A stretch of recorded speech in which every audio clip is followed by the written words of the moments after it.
خالی قسم. اچھا میں قسم خدا کی علی کو مانتے ہیں. اچھا معاویہ اور علی کی اسی وقت جنگ ہو, کس کا ساتھ دو گے؟ علی کا. اگر علی تجھ سے کہتے جا معاویہ کو قتل کر دے, کیا کرے گا؟ غور کیجئے, مکتب اہل بیت کا عالم ہاں میں قتل کروں گا, تو معاویہ کو قتل کرنے کے لیے تیار ہے, میں تو صرف لعنت بیچ رہا ہوں.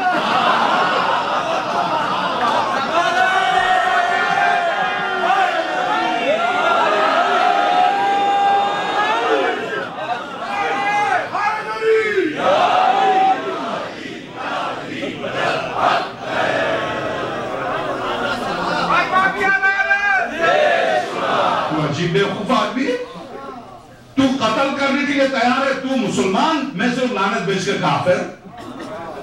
قتل کرنا بدتر ہے یا صرف لعنت بیچنا بدتر ہے؟ اب وہ خاموش, کہنے ہے نا تو شیعہ. تو اس کے معنی اس کو بھی پتا ہے کہ صاحب علم و حکمت کا نام شیعہ ہے نا. شیعہ کہا بے شک میں شیعہ ہوں, اسی لیے تو بول رہا ہوں. شیعوں کے مجمع میں تمہاری مجال کیا جو بولو؟ ہم ہیں جو تمہارے مجمع میں بولتے ہیں, تم نہیں بول سکتے. تو اب میں عرض کروں واقعاً اے مکتب اہل بیت کے ماننے والے, مجھے یہی بات سمجھا دے. اس خطبے کے آخر میں ایک جملہ ہے مولا کائنات کا, جب یہ واقعات واقع ہوں, جب بصرے کی زمین کو ٹینکوں سے رون دیں, جب بغداد کی گلیوں میں لاشیں تڑپ جائیں, جب کوفے کی مسجد اکبر کی ایک دیوار کو گرا دیں, جب میری قبر ہوگی نجف میں میری قبر کے نزدیک ایک آئینہ ہوگا جس میں پوری دنیا نظر آئے گی. وہاں اب لگا ہے, وہ جو اب لگا ہے, ایک آئینہ ہوگا جس میں پوری دنیا نظر آئے گی. جب یہ واقعات وقوع ہوں تو اس وقت توقع رکھو اس ہستی کے ظہور کی کہ جس نے کوہ طور پر موسیٰ کے ساتھ درخت سے گفتگو کی. اب آجا تو مجھے سمجھا دے. میں ظاہر ہے بہت دور کا رہنے والا, ہو سکتا میرا دماغ کام نہیں کر رہا, ہو سکتا میں اس ہدف کو نہ سمجھاؤں. مولا کائنات کے اس جملے کو مجھے سمجھا دے کہ مولا کائنات آقا امام زمان اور روح اللہ الفدا کا تعارف کس طرح سے کرا رہے. اس ہستی کے ظہور کی توقع رکھو جس نے صدائے خدا بن کر موسیٰ سے درخت سے گفتگو کی. خدا اس سے بہت بلند ہے کہ درخت میں گھس جائے اور موسیٰ سے گفتگو کرے. وہ کون تھا جس نے درخت سے موسیٰ کے لیے صدا دی؟ کون تھا؟ بس اگر پیغمبر کے ساتھ معراج میں علی کی صدا آتی ہے تو علی ولایت کی ابتدا کا نام ہے, مہدی ولایت کی انتہا کا نام ہے.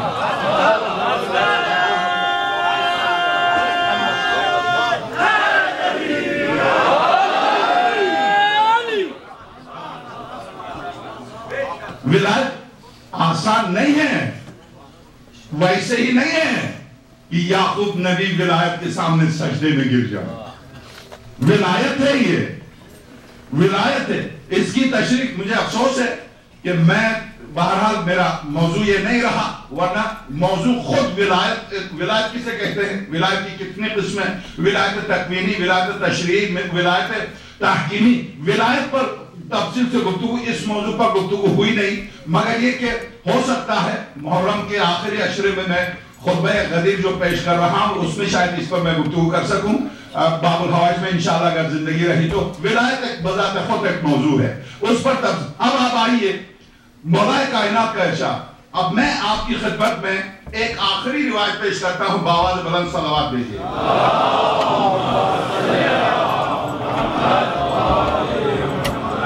مولا کائنات ارشاد فرماتے ہیں صفحہ 228, امیر المومنین نے ایک حدیث کے آخر میں ارشاد فرمایا کہ پھر عرب و عجم راویوں میں اختلاف و اختلاف ہوگا, وہ بھی اختلافات میں الجھے ہوئے ہوں گے, اور اقتدار نسل ابو سفیان کے ایک شخص تک پہنچ جائے گا جو دمشق کی وادی یابس سے خروج کرے گا, جو دمشق کا حاکم وہاں سے فرار کر جائے گا, اور اس کے گرد قبائل عرب جمع ہو جائیں گے, اور ربی اور جرہمی اور عصب وغیرہ خروج کریں گے, اور فتنہ و فساد پھیلائیں گے، پھر سفیانی ان میں سے ہر جنگ کرنے والے پر غالب آ جائے گا۔ تو جب ایک قائم چین و ملتان سے آ کر خراسان میں آرام کرے گا، ایک یہاں ملتان کا ذکر آیا ہے اور ایک آگے چل کے خطبے میں 2 دفعہ اور ملتان کا ذکر، ملتان سے آ کر خراسان میں آرام کرے گا تو سفیانی اس کی طرف اپنا لشکر بھیجے گا، لیکن وہ لوگ اس پر غالب نہیں ہوں گے۔ پھر ہم میں سے ایک قائم جیلان میں قیام کرے گا اور شیعان عثمان کو دفع کرنے میں مشرق اس کی مدد کرے گا، اور اب لوگ دیلم کے لوگ اس کی موافقت کریں گے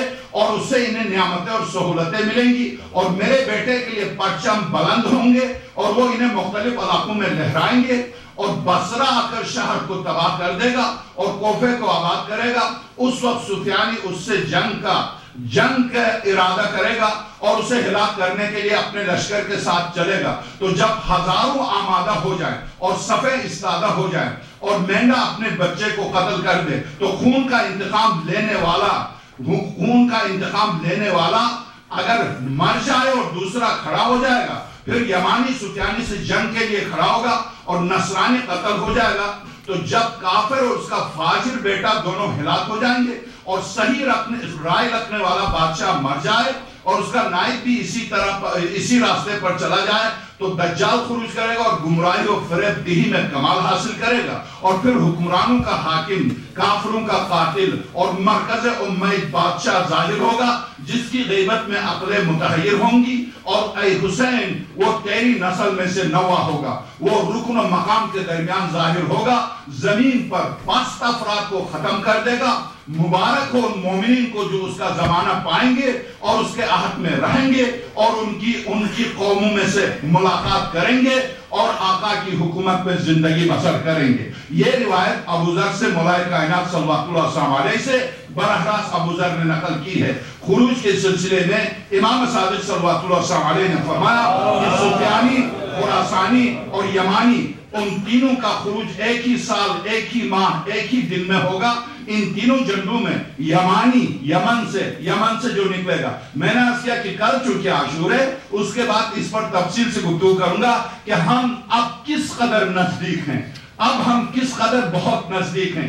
یمانی حضرت فرماتے ہیں، مجھے حیرت ہوتی تھی جب میں یہ روایت پڑھتا تھا، یمانی یمن سے آ کر کوفے میں داخل ہوگا، تو یمن عراق کی سرحد یمن سے نہیں ملتی ہے، تو یمانی یمن سے ہوتا ہوا عراق میں کیسے داخل ہوگا؟ اب میں جب روایات کو ملا کے تجزیہ کرتا ہوں تو چونکہ عبداللہ آخری ہے، عبداللہ کی ہلاکت کے بعد آل سعود کے 15 شہزادے ہلاک ہو جائیں گے۔ جب 15 شہزادے ہلاک ہو جائیں گے تو اس وقت شام، سعودی عرب میں شام مداخلت کرے گا، شامی فوج مداخلت کرے گی، اور شام کا جو موجودہ صدر ہے وہ بھاگ کے نکل جائے گا، برطانیہ چلا جائے گا، اور شام پر سفیانی جب قبضہ کرے گا تو شامی فوج سعودی عرب پہ داخل ہوگی۔ اس وقت سعودی تتر بتر ہو جائے گا۔ اس وقت یہ یمن والے منظم ہو کر یمن والے حجاز سے ہوتے ہوئے عراق میں داخل ہوں گے۔ جب یہ یمن والے جس دن عراق میں داخل ہوئے اسی دن ادھر سفیانی آئے گا دمشق سے، ادھر خراسانی سید خراسانی پوری ایران کی ملت کو لے کر سیاہ جھنڈے ہاتھ میں لیے ہوئے یا حسین کی آواز بلند کرتے ہوئے یہ پوری قوم چلے گی کوفے کی طرف۔ اور میں اس سلسلے میں اہل سنت کی صحیح مسلم کی روایت میں آپ کی خدمت میں پیش کروں، جب تہران میں کانفرنس تھی، اس میں تینوس کا ایک اہل سنت کا بہت بڑا عالم جس نے بخاری کی شرح لکھی تھی آیا تھا، تو جنوری کا مہینہ تھا۔